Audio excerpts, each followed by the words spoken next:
Atención. Este podcast está dirigido a profesionales de la salud. Las opiniones contenidas en este son con fines informativos y no sustituyen diagnósticos médicos. La ciencia impulsando la hepatología.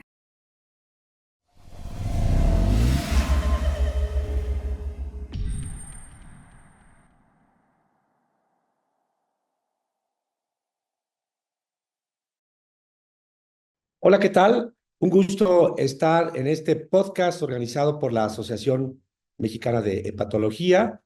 Mi nombre es Jorge Luis Po, soy hepatólogo clínico y expresidente de nuestra querida asociación.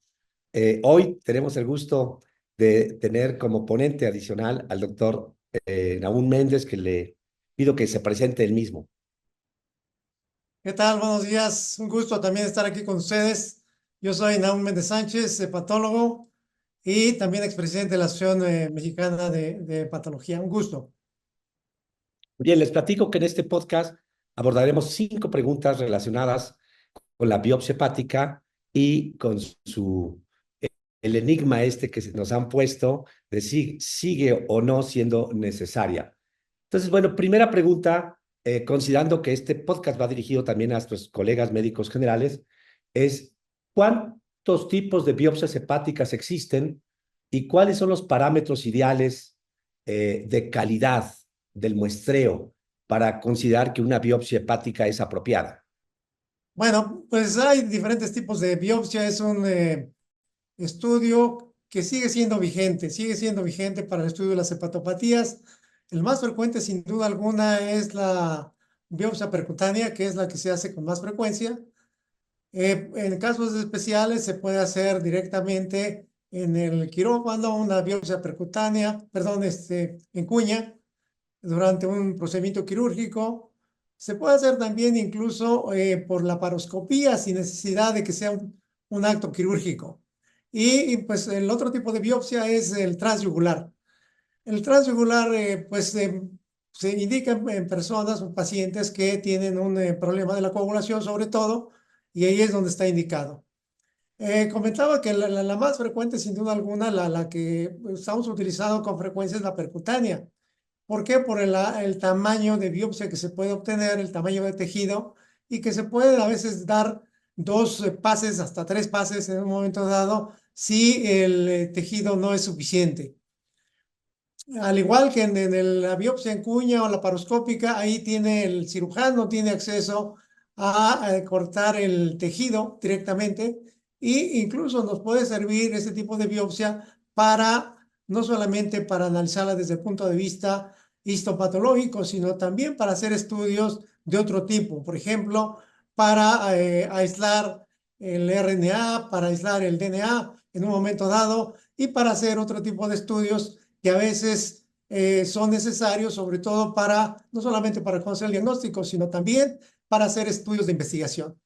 Él comentaba que la biopsia transyugular, bueno, pues es una biopsia que se realiza la mayoría de las veces en la unidad de hemodinamia, que es un estudio que lo tiene que realizar un especialista, un radiólogo intervencionista actualmente es el que la realiza, pero también algunos hepatólogos como el doctor Po, él es muy bueno en realizar este tipo de procedimientos, y lo que se requiere, bueno, pues es también muestra suficiente. Una muestra suficiente, ¿por qué? Porque sabemos que durante este procedimiento habitualmente las porciones que se pueden tomar son muy pequeñitas, y a veces nuestros colegas, los patólogos, nos comentan que no es material suficiente. Muchas de las veces nos hemos topado con esto, y por lo tanto, ya sabiendo esto, pues se recomienda que tomen el tejido lo más suficiente posible para evitar este tipo de problemas.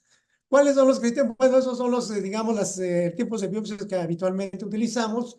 ¿Cuáles son los criterios que en un momento dado se utilizan para decir si una biopsia es o no útil, o las características? Bueno, la percutánea, pues tiene que tener pues ciertos eh, características la biopsia una vez que el patólogo la empieza a leer. Ya decíamos el tamaño, pero también ya desde el punto de vista microscópico, cuando ellos empiezan a analizar, pues que tengan visible diferentes triadas para ver que realmente estén analizando un tejido adecuado.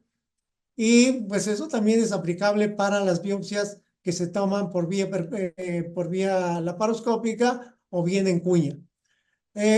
Creo que las características ya histopatológicas desde el punto de vista microscópico son más del patólogo. Nosotros tenemos que ser precavidos, los hepatólogos, los gastroenterólogos, tenemos que ser precavidos en tomar adecuadamente la biopsia, que sea un tejido suficiente, y el patólogo ya va a analizar si esto es realmente una muestra adecuada o no adecuada. Las preparaciones, y bueno, es importante también pedirle al patólogo qué estamos buscando, qué diagnóstico estamos buscando para que ellos también cuenten con la información suficiente y que no estén, digamos, a ciegas. Pues podemos comentar los estudios, desde luego estudios de clínico, los síntomas del paciente, estudios de laboratorio, estudios de gabinete, estudios especiales como anticuerpos, y con esto sería básicamente suficiente. Bien, vivimos una era donde la utilización de la biopsia hepática ha disminuido notablemente gracias a la disponibilidad de métodos que evalúan la fibrosis o estiman la cantidad del tejido fibrótico sin necesidad de hacer una biopsia hepática. Sin embargo, ¿qué tipos de padecimientos consideras, Nahum, que requieren aún o se benefician de una biopsia hepática? Bueno, pues sí, es una excelente pregunta, Jorge Luis. Mira, pues lo que se sabe es que independientemente del diagnóstico que estemos abordando, cuando no tenemos todas las características desde el punto de vista bioquímico, estudios específicos que a veces son negativos los anticuerpos para un problema sobre todo autoinmune, y que no tenemos bien ese diagnóstico, bien caracterizado el diagnóstico, pues es cuando se utiliza la biopsia hepática. Incluso como ustedes saben, en el hígado graso, que es muy común, MUSCLE actualmente como se denomina, pues llega un momento en que el paciente tiene pues características de que tiene problemas metabólicos. Sin embargo, a veces tienen alteraciones importantes. Recordemos que un porcentaje de los pacientes, por ejemplo, con MUSCLE pueden tener anticuerpos antinucleares positivos, y eso a veces al clínico le llama la atención, que pues no se esperaba con que tuviese, y quiere descartar otras cosas. Cuando tenemos un paciente también que de pronto, pues por sus características, desde el punto de vista clínico, pues tiene un sobrepeso importante, es un paciente obeso y en donde no se puede realizar adecuadamente una elastografía. Recordemos que dentro de los marcadores, vamos a hablar quizás más tarde de los marcadores no invasivos que utilizamos actualmente. Pues hay algunos que se pueden utilizar, que son directamente tomados de biomarcadores en sangre, pero creo que de todos ellos la elastografía es el que actualmente está ocupando un lugar muy importante y que es el que prácticamente viene a suplir a la biopsia. Tal suerte que si tenemos un paciente con ascitis, una gran cantidad de ascitis, no es posible llevarlo a cabo adecuadamente la elastografía. Decía también el grosor del panículo adiposo a veces es un problema, y en otras ocasiones también el hecho de que pues decíamos que hay controversia en los marcadores que estamos viendo, los marcadores bioquímicos y específicos de los estudios que hemos practicado en los pacientes. No estamos seguros de qué es lo que tiene, pues vamos a hacer la biopsia hepática. En algunos problemas, digamos, por ejemplo, sobre todo autoinmunes. Como ustedes saben, el diagnóstico de una colangitis, de una colangitis biliar primaria, colangitis esclerosante o hepatitis autoinmune es se utilizan criterios distintos. Pero en el caso de la hepatitis autoinmune, la biopsia hepática es bien importante. Es bien importante y lo que se aconseja es que a partir de ahí, pues se pueda seguir el paciente después con una elastografía. Una vez que las enzimas se lleguen a estabilizar, y eso se ha estudiado, hay grupos europeos que han estudiado cuál es el tiempo adecuado para empezar ya a utilizar la elastografía después de que se ha hecho el diagnóstico y después que ha remitido, y son 6 meses. Entonces tenemos un estudio también en donde hemos visto que 6 meses es suficiente como para que ya empecemos a utilizar la elastografía. ¿Por qué? Porque al principio, recuerden ustedes que a veces el paciente cursa con alteraciones importantes en las transaminasas, que eso puede sobreestimar en un momento dado la fibrosis en nuestros pacientes. Entonces, sigue siendo muy válida el uso de la biopsia en esos casos. Bien, voy con la pregunta 3 de 5. Considerando que la fibrosis ha sido el centro de la atención en términos de su utilidad para predecir el pronóstico, más allá de la fibrosis, Nahum, ¿qué tipo de hallazgos histológicos resultan útiles a la hora de evaluar una biopsia o que al clínico, al hepatólogo, le significan utilidad para considerar daño agudo o daño crónico, probablemente en el contexto más de las autoinmunes? Sí, bueno, es una interesante pregunta. Yo creo que, pues, una vez que analizamos la biopsia, el tipo de infiltrado que vamos a ver nos va a definir si es un problema agudo o crónico. La presencia o no de colestasis también es muy importante, sobre todo actualmente que estamos viendo DILI en nuestros pacientes, que es ahora se considera como, se presenta hasta en el 10% de las personas que tienen una hepatopatía aguda o crónica. Y luego también tenemos que buscar intencionadamente si hay células plasmáticas, no hay células plasmáticas. En algunas ocasiones también, pues recuerden ustedes que podemos cuantificar la cantidad de hierro en un momento dado cuando sospechamos que nuestro paciente pudiera cursar con una hemocromatosis. Entonces es bien importante decirle al patólogo que busque intencionadamente o que mida a través de la cuantificación del hierro si está o no en gran cantidad. ¿Qué otras cosas? Bueno, a nivel de cuando pensamos que es un problema, sobre todo colestásico, los conductos van a ser bien importantes. ¿Cómo está la proliferación de los conductos? ¿Cómo están íntegros, no están íntegros, están destruyendo? ¿Qué cantidad de bilis hay intracitoplasmática? Eso para nosotros es muy importante. Bueno, también en el caso de la biopsia se utiliza sobre todo en casos agudos en pacientes que sabemos cursan con una hepatitis, por ejemplo, hepatitis aguda alcohólica, en donde la biopsia va a ser bien importante para definir el diagnóstico adecuado, el tratamiento a seguir y el pronóstico que va a tener nuestro paciente.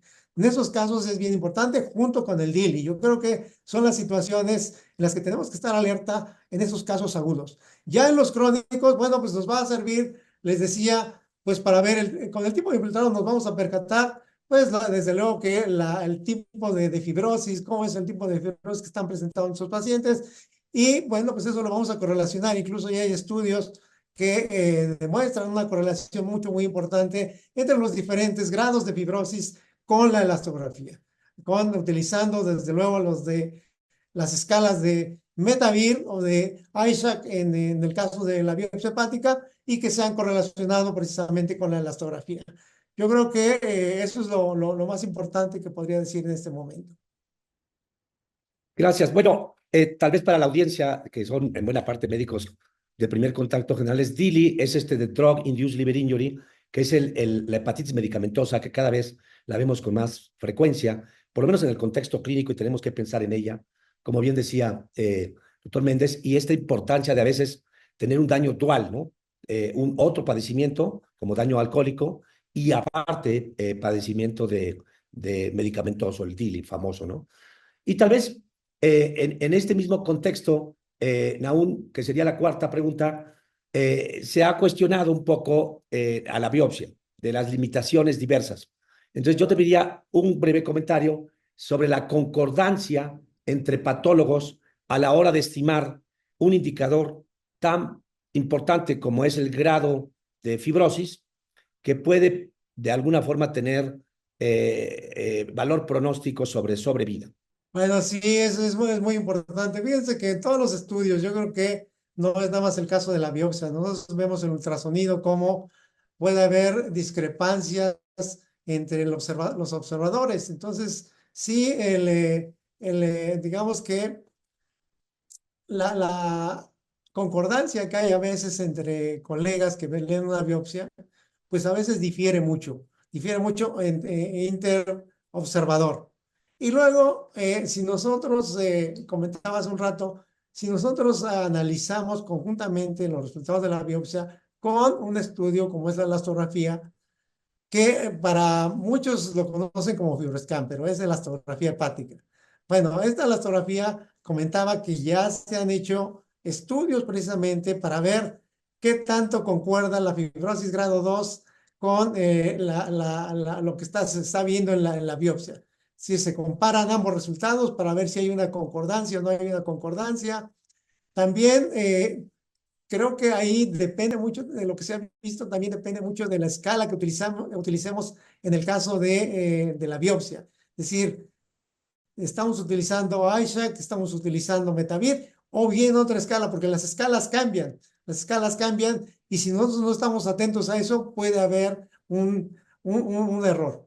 Muy bien, qué bueno que aclaró el doctor sobre el FibroScan, que es la marca, es como le hice un comercial, es la marca que evalúa la elasticidad del tejido. Es la marca más viejita. Hay métodos que evalúan la elasticidad del tejido, las elastografías hepáticas más nuevos, tecnología que utiliza el ultrasonido y las ondas de corte, que tienen numerosas ventajas adicionales como el poder hacerse en pacientes con ascitis, por ejemplo, o con sobrepeso mayor, ¿no? Bueno, y finalmente la pregunta esperada para cerrar este podcast de interés sobre las biopsias hepáticas. Y Nahum, ¿siguen siendo necesarias las biopsias hepáticas? Bueno, pues yo creo que es efectivamente, como comentas, la pregunta esperada y la pregunta que vale mucho oro, ¿no? Yo creo que siguen siendo válidas. Nuevamente, en casos especiales, yo creo que incluso para estudios de investigación, recordemos que es el gold estándar actualmente. Todos los estudios que se han hecho, por ejemplo, en Muscle D, que es el hígado graso, los estudios y de los nuevos medicamentos que están saliendo, todos ellos se han hecho con biopsia. Biopsia antes y biopsia después del tratamiento. Entonces sigue siendo útil y creo que va a seguir siendo útil porque si bien es cierto que se aproxima todos estos nuevos métodos como la elastografía de diferentes modalidades, incluyendo también la resonancia que no comentamos, el ultrasonido, como ya lo comentó el doctor Po, bueno, pues se acercan, semejan mucho, pero a veces, pues incluso lo que se ha sugerido es que no solamente utilicemos, por ejemplo, un método diagnóstico no invasivo de imagen, sino también puede ser un sérico que complementaría en un momento dado nuestro diagnóstico.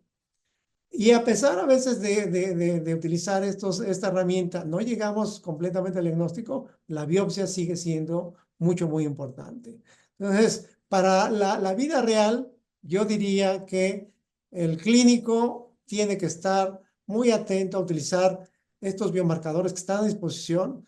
Incluso las guías, por ejemplo, en el caso del Muscle D, el hígado graso, las guías europeas comentan que hay que empezar con el FIB4. El FIB4, que es una herramienta muy útil. Y a partir de ahí, dependiendo del resultado, ya podemos hacerle o no la elastografía, ya podemos referirlo o no con el hepatólogo o con el especialista. Yo creo que es un tema muy apasionante que en el futuro creo que lo vamos a volver a tocar para ver si la biopsia sigue siendo vigente o no. Muchas gracias, Jorge Luis. Bueno, yo les hago una reflexión. Empecé mi vida un poco de especialista como patólogo y recuerdo la enormidad de biopsias hepáticas que se hacían. Tristemente, cada vez se hacen menos biopsias a pesar de la riqueza de información que nos transmitió hoy el doctor Nahum Méndez. Ojalá y nunca desaparezcan, aunque la tendencia es a que se usen con menos frecuencia. Creo que hay una bondad de la misma y una enormidad de datos que deben utilizarse. Pues gracias a todos, que tengan bonita tarde. Muchas gracias. Saludos. La Asociación Mexicana de Hepatología presentó La ciencia impulsando la hepatología.